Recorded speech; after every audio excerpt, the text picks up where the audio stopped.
Hello everyone, this is Ms. Gutzell speaking, and in this video, we are going to examine icon set number 5 for the Google Docs series. Let's get started. So, icon set number 5 consists of the insert link icon and the add comment icon, which both have their shortcuts. Let's just start off by talking about how to insert a link through using the icon buttons on the toolbar. So, after I have typed my text, if I want to include a link to an outside web page, I can click on the Insert Link icon. I can type in the text I want the link to have. So, for example, if I want Google to be the word that appears, I can then change it to the link that is appropriate, which would be www.google.com. I would then click on Apply, and from there, I have now inserted my hyperlink in the document. To go to the link that I have added, I need to click on the link that appears below the text, and it will take me to that website. However, if I need to remove a link, I can click on the Remove button and the words will stay the same. But if I wish to make the words hyperlinked again, I can simply highlight the words, click on Insert Link, and then I can paste a link, search, or even click on the suggestions Google puts up in order to make my word hyperlinked again. So just to clarify, when I say insert a link or hyperlink, that is the exact same process. So that is the first icon for set number 5. The other icon is the Add Comment icon. When I click on the Add Comment button, it will highlight the most noteworthy word after my cursor, and I can add in text in this comment section for other viewers of the document, such as that option. I can then click the blue comment button in order for the comment to appear in the document.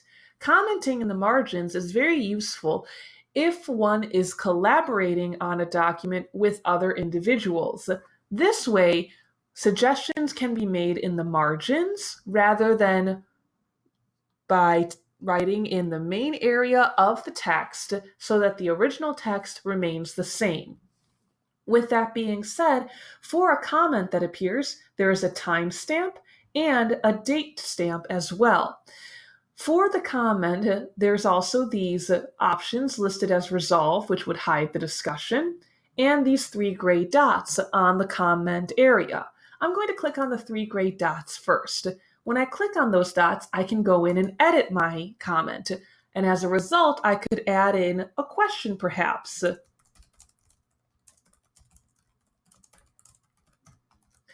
After clicking Save, it will save the changes. I can then even reply to comments, whether they are my own or other comments within the document.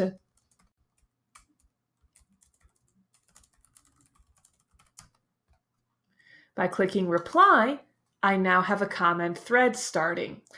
The 3 gray dots can also be used to delete comments, which I will demonstrate in a moment, or to find the link to this comment. So when I click on link to this comment, I can copy and paste this link for reference in an email or for other forms of communication to clarify what was discussed within the creation of a collaborative document. So let's say that I decide to resolve the comment thread. When I click resolve, what happens is the comment thread disappears from the main area. But if I click on the comments button, it opens all of the comments that have occurred within the document. If I click reopen in this option, it will bring my comment thread back into the main area of the document. However, if I click on the 3 gray dots and click delete, it will delete the comment thread. So when I click on delete in this option and I click on comment thread again, all my previous comment threads will have disappeared and there will be no record of that information.